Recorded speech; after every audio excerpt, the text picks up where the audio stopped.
right, welcome back to Morning at NTV. You're right on time for our Kickstarter conversation. And the 20th of this month, just a few days shy, will be a great day. Now, World Refugee Day honors the strength and courage of refugees and encourages the public, and pretty much matters to do with public awareness and support of refugees, people who have had to flee their homes and land because of conflict and natural disaster. Now, the World Refugee Day is celebrated every year on the 20th of June to show support to millions of families all over the world who have lost their homes and dear ones because of violence or war. The day, established by the General Assembly of the United Nations for the refugees, is to honor the refugees for their courage of facing lots of problems after losing homes due to conflict or violence, and their contributions to their communities.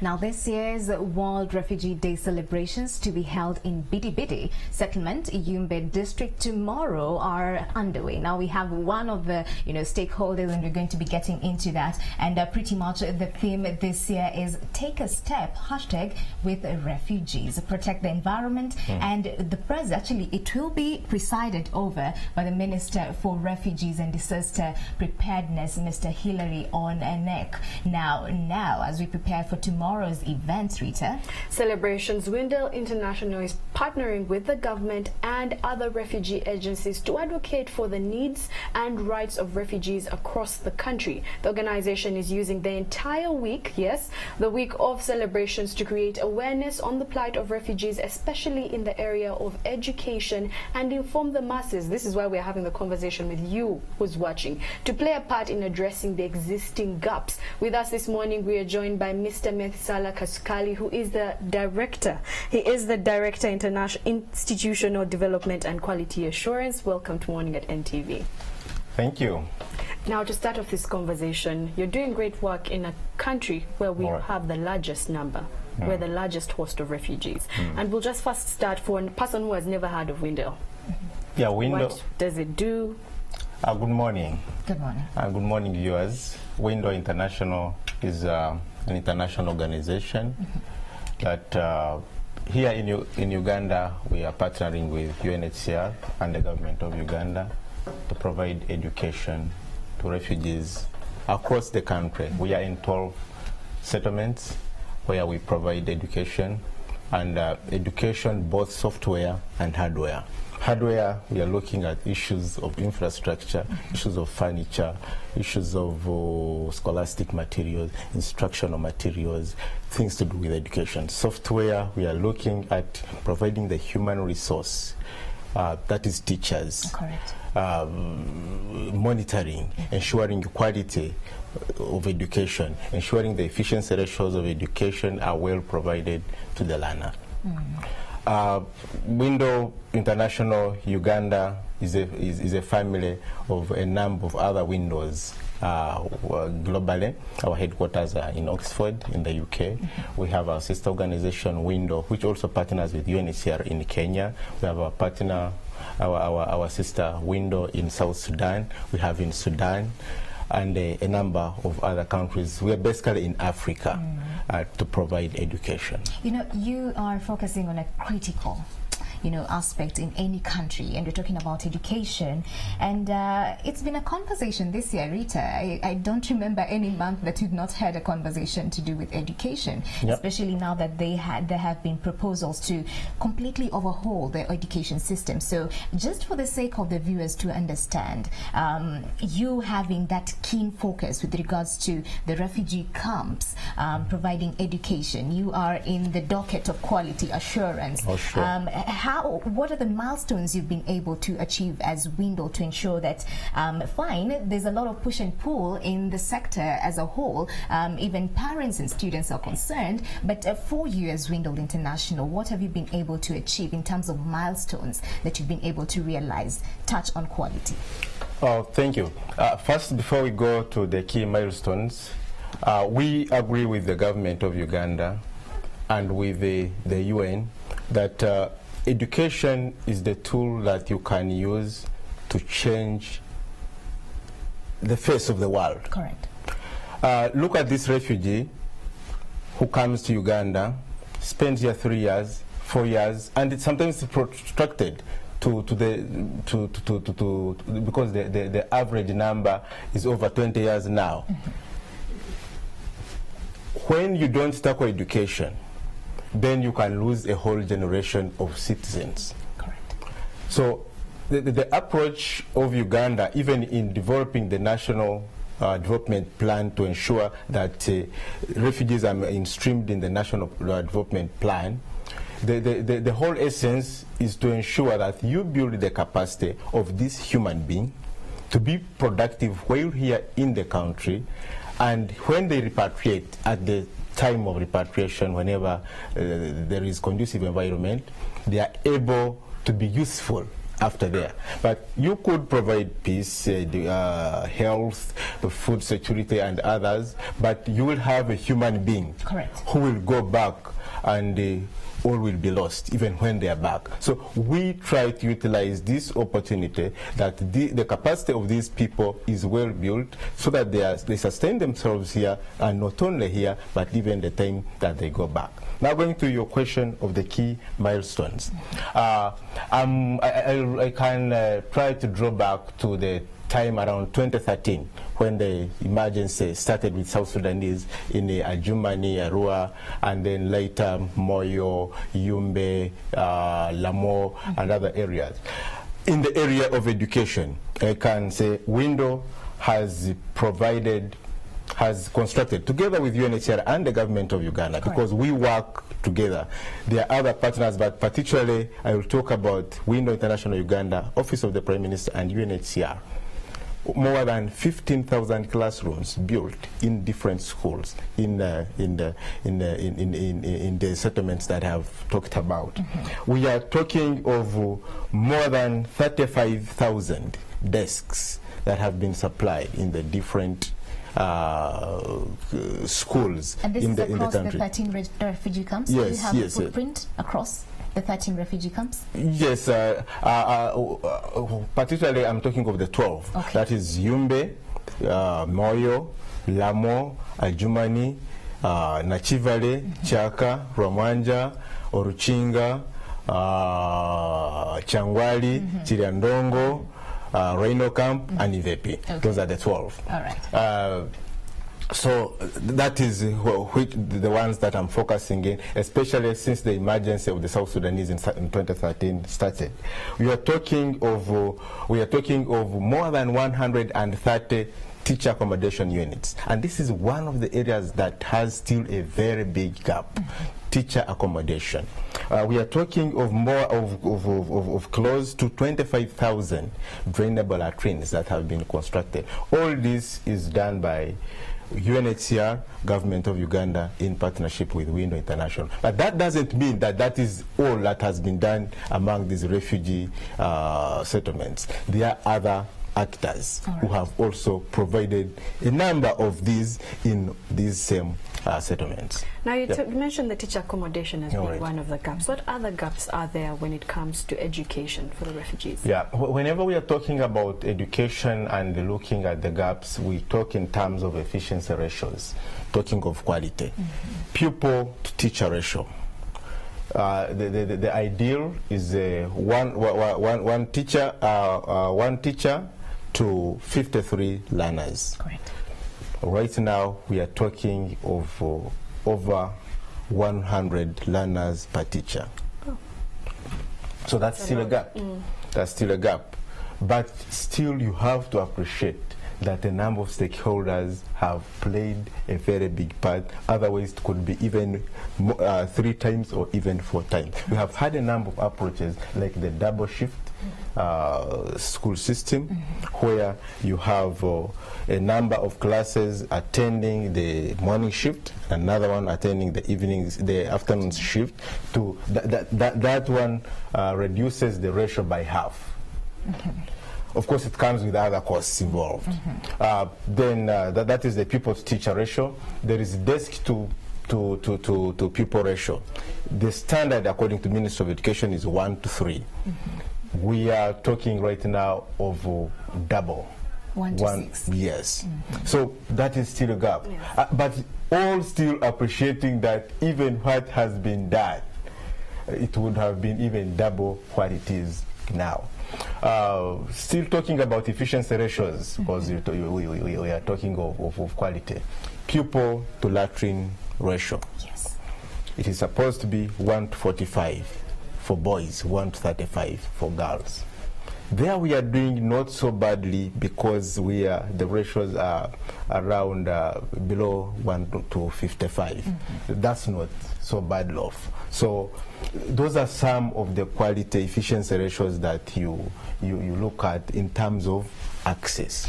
But there is real learning now taking place, because you can have all this, but there is now the part of looking at is real learning taking place. What are the learning outcomes, though? Because we know that before, of course, we get into, the worry, and I don't know what strategies you have to ensure that we, handle the numbers that are trickling in from Sudan, of course, to the conflict that is happening. They're quite unfortunate. Sure. Maybe you can start with that, just address that. What is the plan moving forward? The numbers are going to increase by the day. As we continue to pray for Sudan, pretty much to find peace. But what are the strategies to ensure that you cater for the increasing numbers, especially looking at education now, the students? There is what we call the ERP, Education Response Plan. This is a plan developed by the government of Uganda, and a number of partners have contributed to this, and it is spearheaded by the government of Uganda.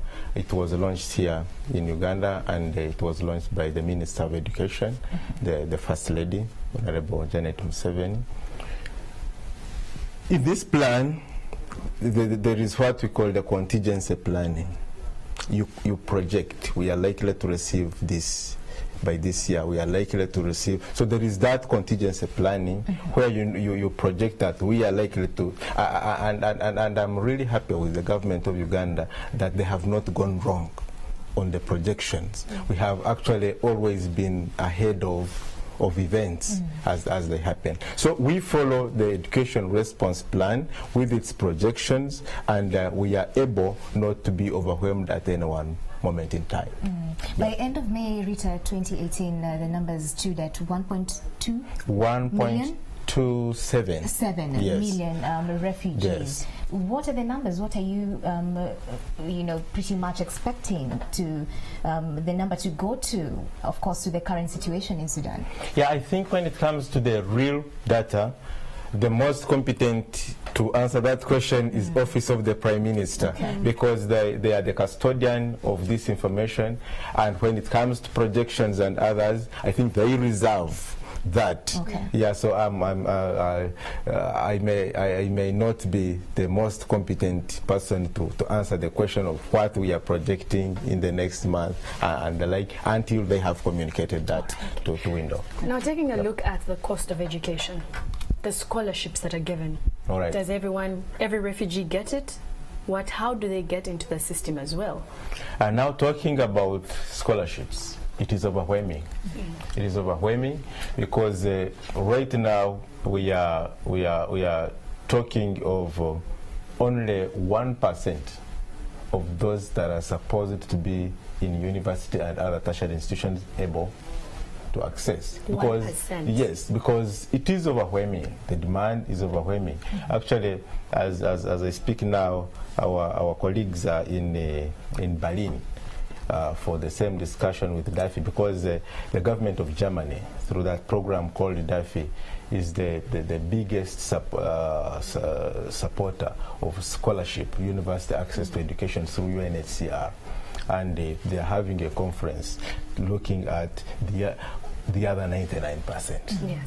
Actually, they have called it, the theme is the other 1%, but they were being challenged by the Minister of International Affairs in Germany yesterday that we should have called it the other 99%.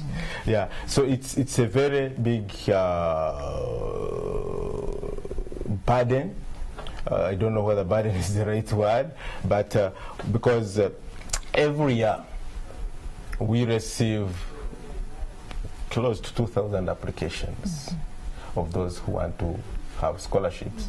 But it is only last year when we were able to provide 250 scholarships. But the rest of the years we were normally below 100. but that is looking at those who are responding to the call, but those who really qualify, following the numbers of those who are finishing senior 4, finishing senior 6 and 1 to go to tertiary institution, the numbers are really overwhelming. But because I'm looking at that number, because the criteria that we use, for example, is on performance and others, is so stringent. But looking at those who qualify, the two principal passes to go to university, it is really a big number and a big challenge. But all the same, since we started managing the scholarship program with UNHCR, that was in 1997, we have supported close to 1,500 scholars in different universities. Here in Uganda, we are partnering with Uganda Christian University, Uganda Matters University, Makerere University, Bugema University, Nkumba, Kampala International University, and a number of other tertiary institutions. So scholarships, we are not only looking at university, we are even looking at the scholarships for these other vocational skills. There we have also had thousands of people who have gone for, who are right now accessing vocational skills. Also other courses like nursing, teaching, and others. So it's really a spectrum of a number of courses in scholarship, but what I can say is the demand is overwhelming in comparison to what we are able to provide. You know, when you talk of the demand being overwhelming, maybe you can let us understand this, because it's been a conversation that we've been having, and even the public asking this. You know, just a few months ago, we were having conversations to do with ghost refugees. Of course, not touching on that so much. What is the plan, especially to do with, you know, repatriation, the implementation of repatriation of these refugees once these countries, you know, for example, get back to peace status? Kindly let us understand that. What exactly does happen in the repatriation process? We have been on ground. We know what exactly happens. Some of them come in, and even after their countries go back to peace status, just choose, hey, I think I found a life here. But what are the plans, especially now that you point out to one of the great impediments to executing quality education is the big numbers, so to speak? You see, the international law on repatriation is that repatriation is voluntary. Even when peace has been attained in your home country, you can choose to stay. We have Ugandans who are in Kenya as refugees up to today. Nobody will chase them because, but ordinarily you would wonder why a Ugandan would be a refugee at this point in time. Until last year, we had Kenyans, refugees in Chiriandongo. You don't chase them because, sorry. Because repatriation is voluntary. Someone chooses to repatriate themselves when they feel they are safe. Because by the time someone becomes a refugee, they have weighed the situation and looked at their safety, and they feel this is the place when they are safe. And you leave that judgment to them to weigh and say, I'm now safe to go back. That's why at any moment, if someone decides to repatriate themselves, you don't block their way. But in the event that they feel they are unsafe, you do not chase them away. So repatriation is voluntary. The only thing that government does is to encourage them. When they think that there is peace, they encourage them, they counsel them, they do everything, but they leave it to the refugee, him or herself, to make a decision to repatriate. Okay. But do the NGOs still cater for such people who maybe, you know, it gets to a point whereby we're having a feature story whereby quite a number were saying that now we have income generating activities, we can support ourselves. So where does the aid stop? Does it still continue? And that is, you see, aid, you cannot sustain aid forever. The most sustainable way that you can have someone prepare well for repatriation is education. Okay. When we give these skills, hands-on skills, we have people, ladies trained in hairdressing, trained in men trained in carpentry, bricklaying, salon making, cookery, bakery, catering, all these skills. You are preparing them that in the event that you have not yet gone, be productive here. And when it happens that now you have gone, you will still, education is the only thing which will give somebody they hold here and they go back with. And talking of those who accessed scholarships and even those who received skills, we have a number of examples. We even had a cabinet minister in South Sudan who was in the former, you remember there was repatriation, was it around 2010 to 2012, before the current emerges, when peace came to Sudan, a number of South Sudanese went, but actually almost all, because all the settlements were closed. So that time, among those who had received education, we had a cabinet minister in the Ministry of Health in South Sudan who had benefited from our scholarship here. We had a Speaker of Parliament in the government of South Sudan. Right now we have a staff in the Harvard University who was who benefited from our scholarship. We have here a number of them working with universities. Education, when you provide education, then you're sure that you're preparing somebody for repatriation. And even when they do not repatriate and they choose to stay, they stay here and they are very beneficial to the local economy. Correct. Well, when we talk about being very beneficial to the local economy, that means we're bringing in the community.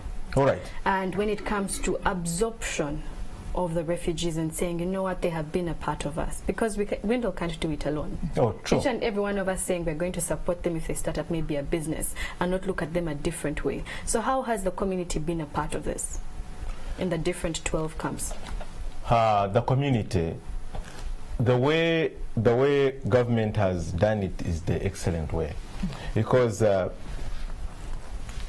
one, refugees are part of the National Development Plan. They are planned for right from the district level. And two, there is the REHOP, Refugee and Host Community Empowerment Program. And the policy of Uganda is every program that goes to the refugees, 70% refugees, 30% host community. Even what we are doing in education, what we are doing in health, livelihood, every program that is being done among the refugee community, 30% is host community and 70% is refugees. So whatever you do within the settlements, you must be seen to be doing the same among the host community, because the host community has been generous. When you look at the land tenure in the northern part of Uganda, government does not own land there, but it has convinced and worked with the host community to provide land for their brothers and sisters. So everything that is being done, the host community is involved. Now there are even projects that have come to the host community which I can virtually say because of refugees. For example, the USMID, the Uganda Support to Municipality Infrastructure Development Program. This is a program that was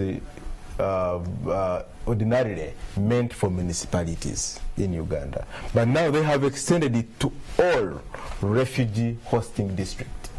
So every hosting district now is a beneficiary on top of the municipalities. Correct. So that one ordinarily tells you that it is because of refugees that these areas are also benefiting. There is the DRDIP. I like the acronym, they call it Dr. Deep. DRDIP. This is another program in line with the REHOP program.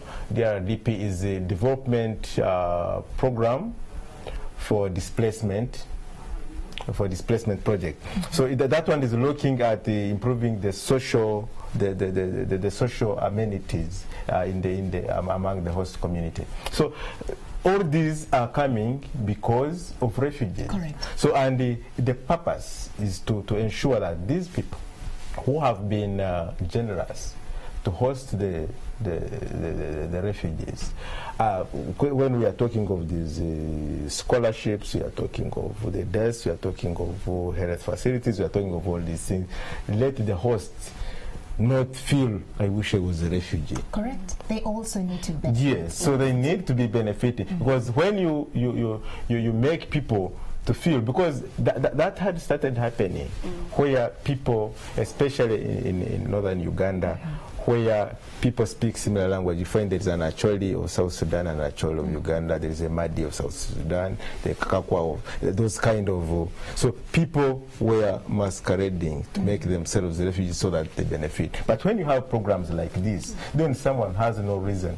They know that they can be part of this. So these programs are meant to make sure such things do not happen, and the host community feel they are part of this, and they look at this as brothers. And so that is the purpose of ensuring that this whole development plan encompasses both refugees and the host community. So tomorrow is the big day, World Refugee Day. Yeah, I'm actually, after here, I'm going to Yumbe to join the minister and the rest of the partners to celebrate. Interesting. The day. Interesting. Yes. So the theme pretty much across the globe is, what, stand with refugees. Yes. But here we have custom-made it to ourselves. The focus on environment. Why environment?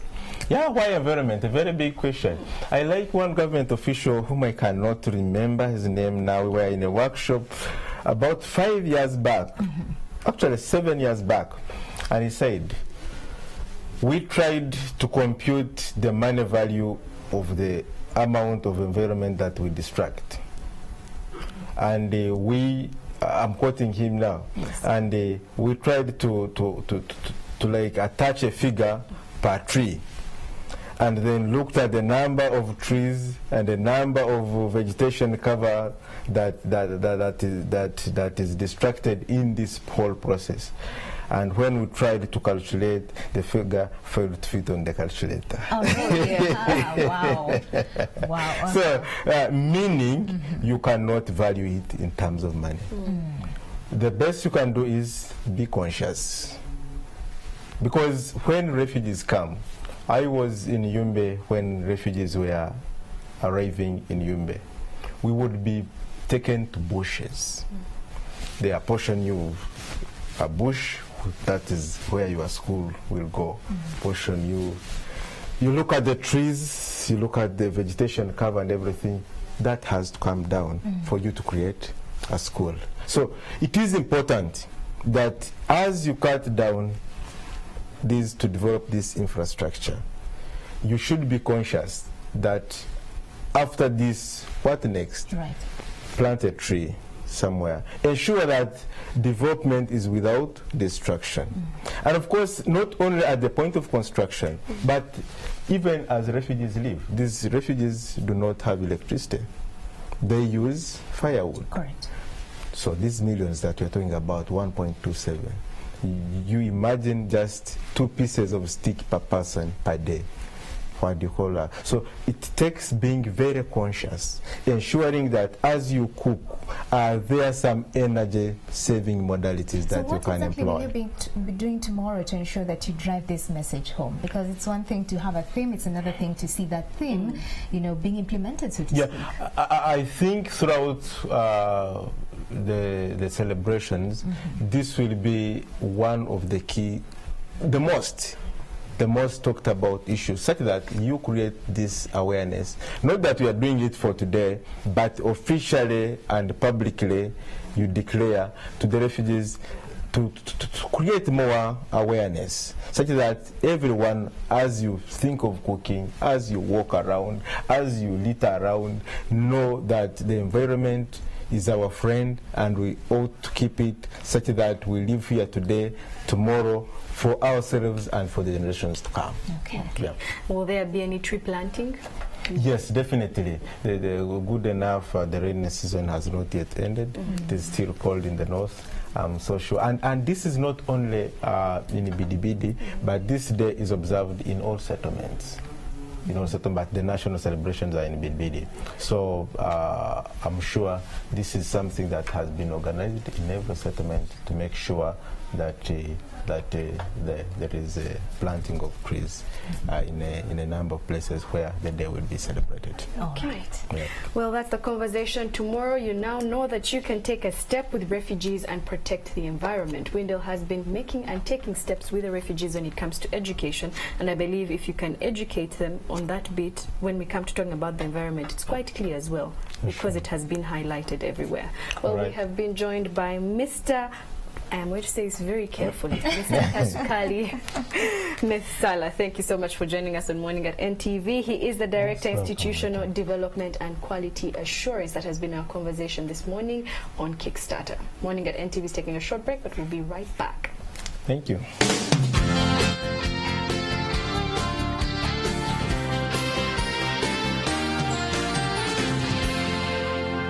Watching Morning at NTV. Sukuma cash with Airtel Money and touch the lives of those you love. My name's Isiko Raymond. I'm a winner today from Airtel Money. I pressed *185# and